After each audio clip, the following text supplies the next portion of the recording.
Welcome to This Week in Missouri Politics. Busy week this week in Missouri Politics, and we're joined by a guy at the front of the news, Representative Jay Barnes. Welcome back to the show. Hey, thanks for having me on. So the big news this week was one of the most highly anticipated Senate primary matchups was going to be right in central Missouri, right representing the state capitol, with yourself looking at running, and you decided to forego the race. Why? Well, it was certainly big news in our household. I've been in the legislature for 7 years. 7 years ago, in our first campaign, we were a family of 3. We had a little toddler. His name is Atticus, and every time I would leave the house, Atticus would cling to my leg and start crying. We had a great volunteer who's now a grown man. He was in high school then. His name's Stephen Rehagen. When Atticus would see Stephen's car coming down the street, that was the trigger. That was the Pavlovian trigger to start to grab onto my leg, because he knew if that car was coming down our street, the dad was about to leave for a while. And that was a long campaign, a hard-fought campaign. And now, 7 years later, we have a family of 6. Atticus is 9. We've got Maggie is 7. Penelope is 5. Rosie is a toddler now. And they need a dad around, and you just can't do that while you're on a campaign trail. It's really hard to do that while you're serving in the legislature, even for a guy like me who happens to live. I've always thought one thing, people in the media, lobbyists, staff, even other politicians, you don't think about that son grabbing that leg, not wanting their father. When you were serving in the legislature, you were going a handful of blocks down the street. There are people that drive 4.5 hours to serve in the legislature.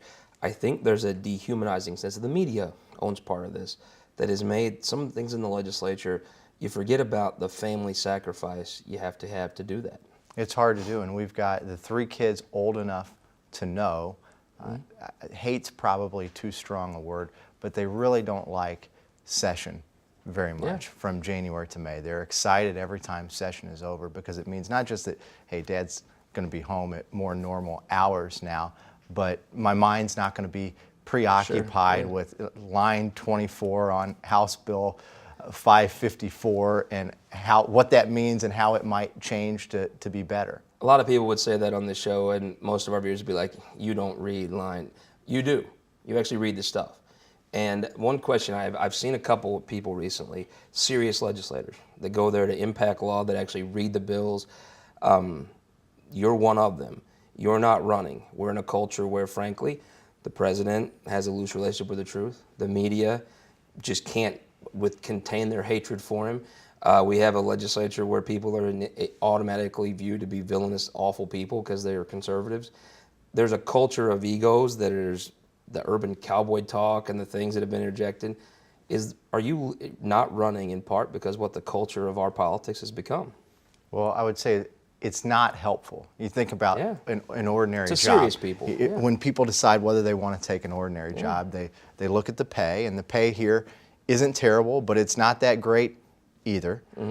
They look at the working conditions and what kind of success they might or might not have in the job. And the working conditions just aren't that great. I mean, look, some people really like the aspect of the job where they get to play the role of somebody important and play that politician role. But if you want to roll up your sleeves and do the work from January to May, that role doesn't mean much to some people who like the actual work of January to May. And so when you look at that job environment, it's not that conducive to really serious people wanting to get involved. Everything in our culture has a phase. Do you see any part of that phase ending and maybe the serious people coming back to the forefront again? Well, I think a couple things. One is, let's not pretend that we're in a sort of brand new atmosphere of politics and politicians. Politicians are the way they are, and politics is the way it is because we're human beings, and this is a human institution with frailties and with individual egos. But I see broader trends in our society with technology and changing what is considered acceptable behavior. And we live now in a completely ephemeral world. News cycles used to be 24 hours. Now it seems like they're 15 minutes. Regardless of what you think about the president, We have a tweeter-in-chief who's tweeting every day, sometimes things that are personal insults on people. I don't know that that's a complete change with the way. And to think that just affects the presidency is naive. That affects politics probably down well into the county courthouse and city hall level, in my opinion. I think it affects our entire culture. I mean, we tell our kids what's acceptable behavior and what's not acceptable behavior, and try to tell them, look, it's not acceptable behavior to personally attack someone. You stand up for what you believe, you stand for what's right, but you don't need to go out of your way to personally attack someone. And there's a lot of that in politics today. I feel like there's more of it today than there ever has been before, at least in modern history. Of course, you go back to the 1700s and 1800s. Today's stuff is nothing compared to what they were saying about each other in our founding fathers' day. I mean, while you're not running for the Senate, you're going to be back next session. What are the issues you see that's going to be, and it's election year, but what are the issues you think are going to be at the forefront of the debate? I think education reform and tax reform are going to be the two biggest issues. Can you pass education reform through the state Senate? Well, that's an easier question for state senators than representatives. Oh, you know, I mean, you pass it through the House. I thought it was some of the best legislating that was done last year to get an education reform bill through the House. It wasn't easy. There were probably some arms that were left in the back cloakroom from being twisted off, but you got it through. But to what end can the state Senate? Do you think the state Senate can pass that bill? I think that they can. If you look at 3 years ago, it's 4 years ago and 5 years ago. Using a PQ? Because we took a session off. The Senate was the one that was passing stronger education reform bills than the House 4 or 5 years ago. You pass it, it comes down, and the Senate, this will become law if they pass it. Is it worth PQing? That is a question for Senate leadership on. I think that's a question many folks are hoping you would be one trying to answer. PQs. What about the court plan? The Mazur plan is something Ron Richards talked about, him carrying and pushing. At the end of last session, he was discussing it. You're an attorney. It's becoming more of a rare breed to have attorneys in the legislature. What do you think of that bill? I think it's an awful idea. If you want secret donors buying judges, then changing the Missouri plan is the way to go. I think, but the system we have is a merit-based system. I went through that process, didn't get picked. I thought it was a great process. I was more impressed with the process after I was finished with it and didn't get picked than I was before I went into it.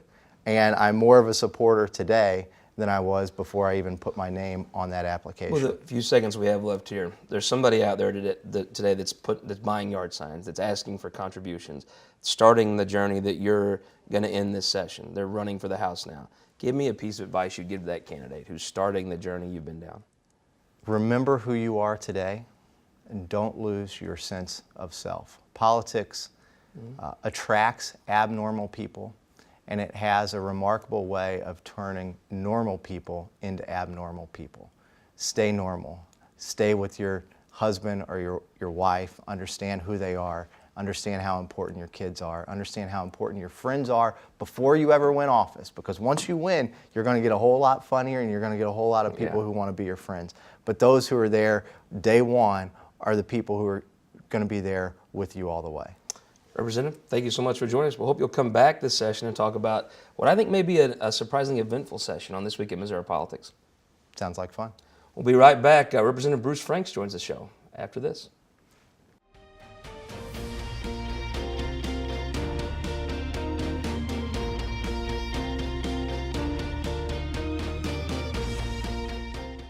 In 2008, Republic Services acquired the Bridgeton landfill in a merger. Since then, we've invested $200 million to clean up the site and to maintain environmental compliance. We do that while staffing the facility 24/7. That's because we support permanent solutions that are safe for our neighbors and clean up the environment. We're committed to doing what's right. That's what drives us every day. We're a part of the community, and we're here for the long haul. Republic Services. We'll handle it from here. My name is Eric Philippi. I'm a veteran, a carpenter, and a father. When Eric Greitens said he was going to change politics as usual, folks like me didn't think the first thing he'd do as governor was take dead aim at our jobs and our families' livelihoods by working to repeal prevailing wage. Call Governor Greitens. Tell him to protect prevailing wage and to protect my family. not destroy it.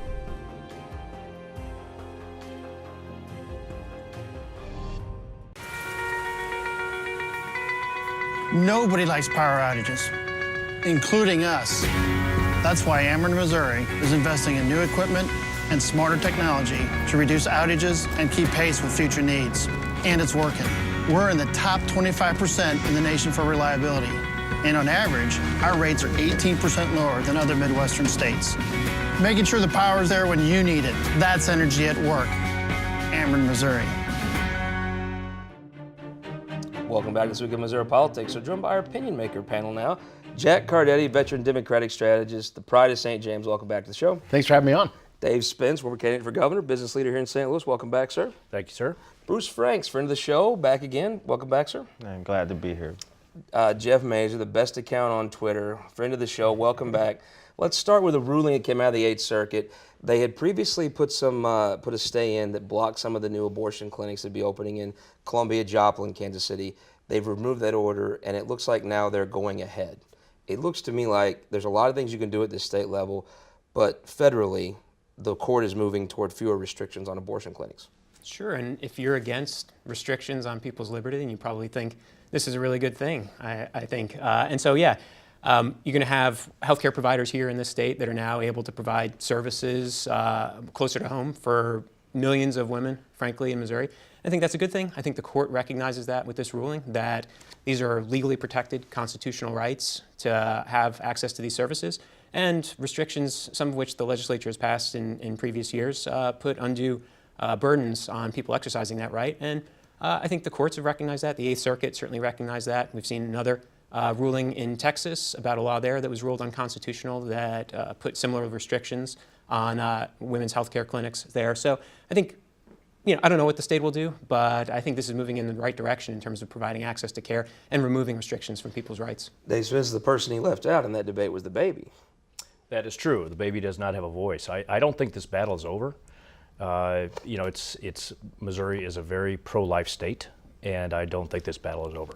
It looks to me, though, like as the Democrats have had the presidency, and frankly, we see judges generally get more liberal the longer they're on the bench, the federal policy, which will trump the state policy, is moving to boxing the state in as to what they can do to prevent abortions.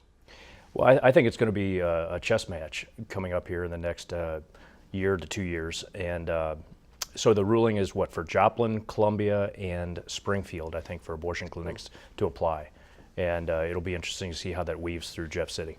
Jack Cardetti, the way this ruling comes down is now the state has to actually certify these abortion clinics. Does a Republican governor, who was ultimately supported by Missouri Right to Life, does he actually sign that document? Does his administration sign the paper and open them up? Well, what worries me about Eric Greitens is he's going to make this decision based on politics, not on policy. The right thing to do policy-wise is the courts have spoken, let's move forward, let's give women the best access to health care they can have. Unfortunately, because so many people in the pro-life community distrust Eric Greitens, because not too long ago he was on the opposite side of both political party and these issues, I think he'll do the political thing. And that's a real shame, because there's important issues we need to be having down in Jeff City. We need to be talking about jobs and the economy and worker training. Instead, we're going to be spending valuable time on this topic, which really the courts have spoken. There's nothing more the legislature can do, but I think they're going to waste time and effort doing it. But you know state government well. He could have his directors and part of his administration not approve it, and they have to go back to court to force him to approve it, right? Yeah, and then us as taxpayers are going to pay for a losing case. We're going to spend our tax money to go to the courts again, lose, pay the attorney's fees, all that. We ought to really move on and get to the issues that are important here, creating economic opportunity for everybody in the state. But let me ask you a question.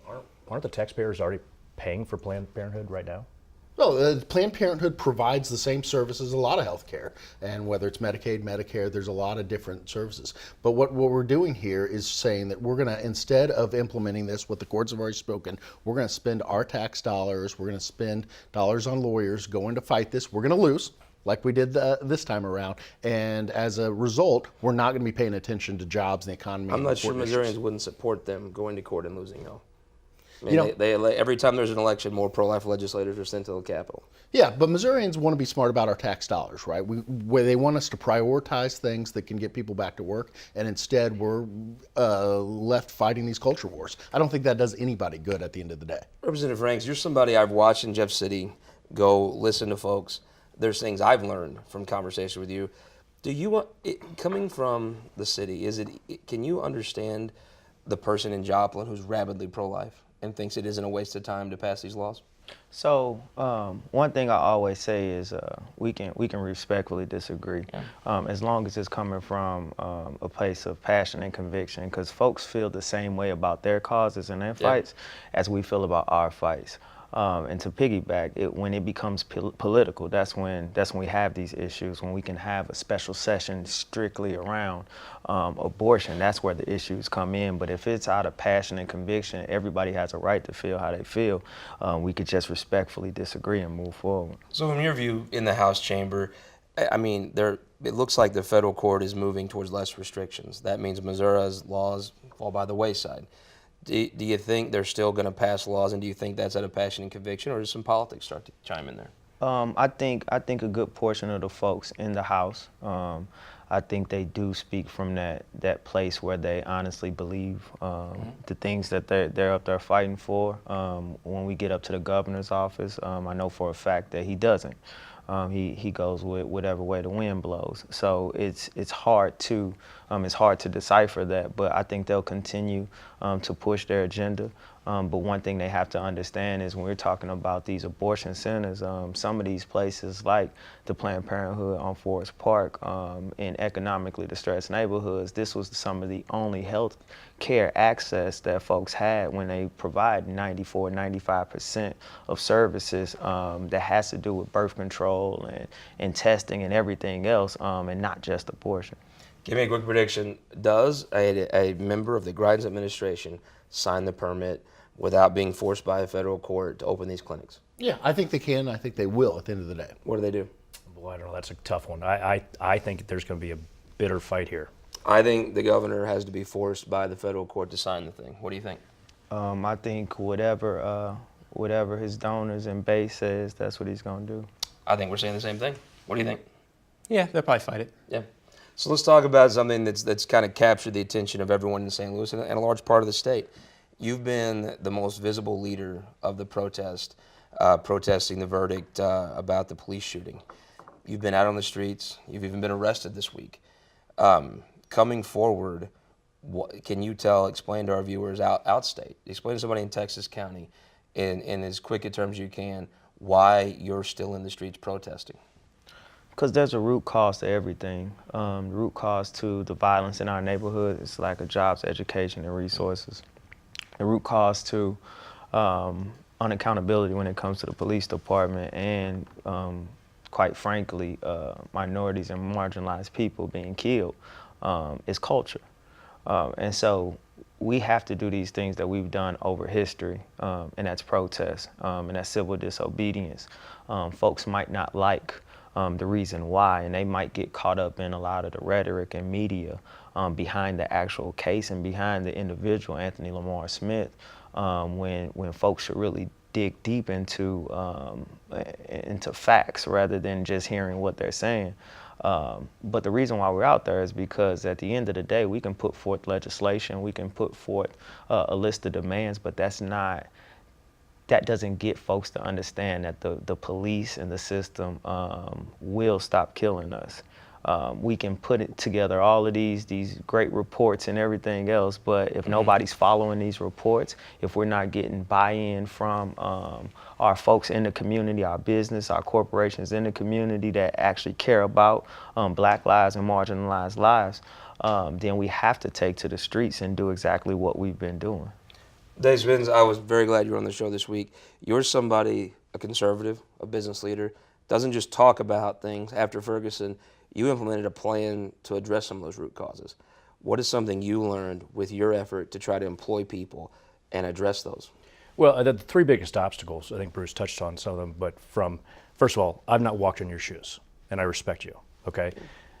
But you're losing me, okay, on the protests, because without for-profits, there are no not-for-profits. And there's a ton of people out there who are willing to listen and willing to help. But it's reliable childcare. It is base cause of education. It's also transportation, and can you pass a drug test? So I understand what you're saying as far as root causes, but let's take all that, push it to the side. We're talking about a young man who was killed unjustly. No matter how you look at it, when you look at the video, you look at the evidence, even this fact that they say he was a heroin dealer, that hasn't been proven. He was never convicted of being a heroin dealer. It was in the police reports, what the police said. But when we get to the reason why he died, and at the point where he passed away, and we're not just talking about Anthony Lamar Smith, we're talking about Von Derek Myers, we're talking about Mike Brown, Isaac Holmes, and everybody else in the city of St. Louis who have gone through these horrible tragedies when it comes at the hand of police. It's about culture. And it's about being able to live comfortably, even in my economically distressed neighborhood, knowing that when I call the police or encounter the police, that I'm going to be alive. Anytime that you can comply with the police and still die, anytime that your car can break down and you get out on the highway and you just telling them that my car's broken down and I end up dead, that's not happening to white folks. That's happening to black folks. It is a disproportionate thing. The numbers don't lie. Absolutely. And the numbers, and if you look at who's doing the shooting, because I work with the police. I've worked with the police even before I was in office, but one thing, we can't be so pro-police that we forget about accountability. And at the end of the day, we always talk about numbers. If we look at the numbers, we got to look at who's shooting and who's being shot. And if we look at the demographics of who's being shot as opposed to who's shooting, we'll see what the cultural issue is, and that has nothing to do with the root cause of actual crime. You brought up the root cause, and I think there's no question when you look at those same numbers, root causes apply. Jeff Mazur, you're somebody who's also on the front lines of actually taking people who probably never thought about a career that in computer coding and training them. What are you finding that works and what doesn't? Well, I think it's a core key issue. I mean, employability and economic stability and all that. But I mean, going back to root causes again, I think that it's important to think about, point out what we talk about in terms of the standards that we hold people to. And I think out there's a willingness to hold demonstrators to a much higher standard than we're willing to hold police in the St. Louis region these days. And I think that's a disservice to the community and to the police itself. So if you, this task is so critical, the task is so delicate, the need for trust in the community, for policing is so key that we really should be holding our police force to the very highest standard to make sure that they're touching all those bases and doing those things well. And I think what we've seen historically is that we're really not holding anybody to any standard at all. When you can kill indiscriminately, when you can bang granny around at the shopping mall on the weekend, when you can arrest journalists, and there's really no repercussion for that stuff, then I think we're saying, hey, we're not willing to hold this very critical function in our society to any real standard, and I think that's where it's a problem. And I think that's where the demonstrators and the people who feel aggrieved by this, they become even more inflamed. Jack Cardetti, though this process did have due process, this went through our judicial system. What are the public policy, if in fact the man was killed unjustly, what changes to that process need to happen? Well, yeah, it really depends how our public officials react to the situation that's going on here. I think this week you're starting to just barely see some of the protests that's going on turn into a little bit of concrete progress. There's been some movement, I think, on Civilian Review Board and some other things. That's clearly not going to get us where we want to be as a society. I have more freedoms walking down the street, driving in my car, interacting with police, and applying for jobs than African Americans do right now. That's where we want to get to. So the question is, what are the concrete steps? Civilian Review Board is something I think is happening. That's in motion. I think it's going to motion, and there's other things that need to take place. And we need to look back in a year from now. If those concrete steps take place, then something good will have come out of this. If it's not, then it's a real failure on all of us. I want to ask you, Dave, as a business person that actually is in the fight trying to help. You mentioned the things that you need to have to be able to find and address those root causes. Well, it's just not me. I mean, I think that those you're are one pretty of well them. documented. I mean, Is there a role for the government in that, and what is it? I don't know. It's I think that's too finite of a say the government can help. I think the government usually screws up everything they get involved in. So, and it's very inefficient. I think our whole community needs to come together, and I think we need to start talking about the issues that will help heal this. I think that we can all point fingers, but that doesn't solve the situation. We've got to solve this situation. And part of it is economic opportunity. Part of it is just years and years and multi-generational poverty. And you are somebody I respect.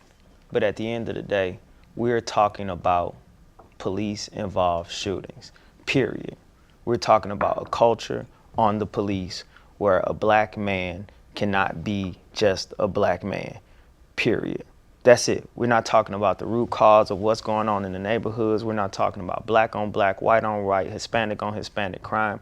We're talking about the culture on the police department where I can drive down the street and end up not being here from a routine traffic stop. That's a conversation we want to take up after this on TWMP.TV. We're going to do an overtime segment with the representative.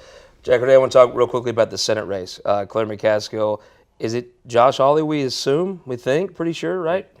Josh Hawley, the question Josh Hawley doesn't want to answer today and won't answer because he's hiding from it is he a Jack Danforth Republican or is he a Steve Bannon Republican?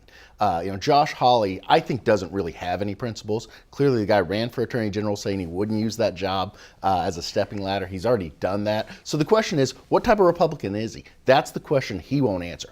Love Claire McCaskill or hate her, she's out there every day. She did 36 town halls here this summer when members of Congress were avoiding those at all costs. She did them in the reddest district. You know where Claire McCaskill always stands. Josh Hawley, he's a chameleon.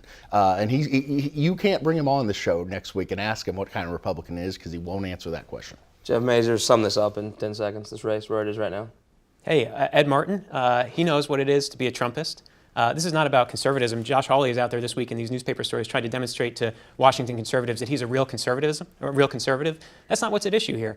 Trumpism is not about conservatism. He has to demonstrate that he's a true Trumpist if he wants to get the support of people like Ed Martin, keep Ed Martin out of this race, and I don't think he's going to be able to do it. You've been up and down these roads. You've ran statewide. Can Josh Hawley win the race?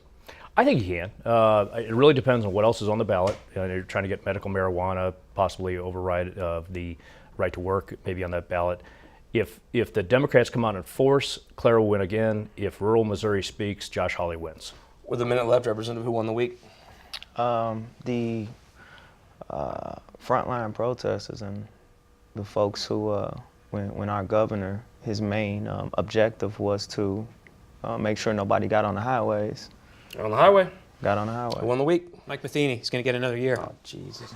Who won the week, Jack Cardetti? I think Sly James. This is one of the most popular mayors ever in Kansas City. He's in his second term. He could sit back, relax, put his feet up, and instead he's showing real leadership. He's avoiding, quite frankly, some of the issues we have over in St. Louis by providing good leadership. And really the one thing out there that's given Kansas City trouble forever, the airport, came out with a brand new idea today. He's spending his political capital to get some of those things done. That's real leadership. Very good, Mayor. Who won the week? Jay Barnes. He's resigning. I will take the other side, and I will say now will be Senator-elect Mike Bernskoetter, I think, coming in. He'll be his pathway is much more open to the state Senate. He'll probably do a good job. We hope you will, right now, go to twmp.tv for our overtime segment with Representative Franks. And we'll see you next week with Senator Mike Kehoe on This Week in Missouri Politics.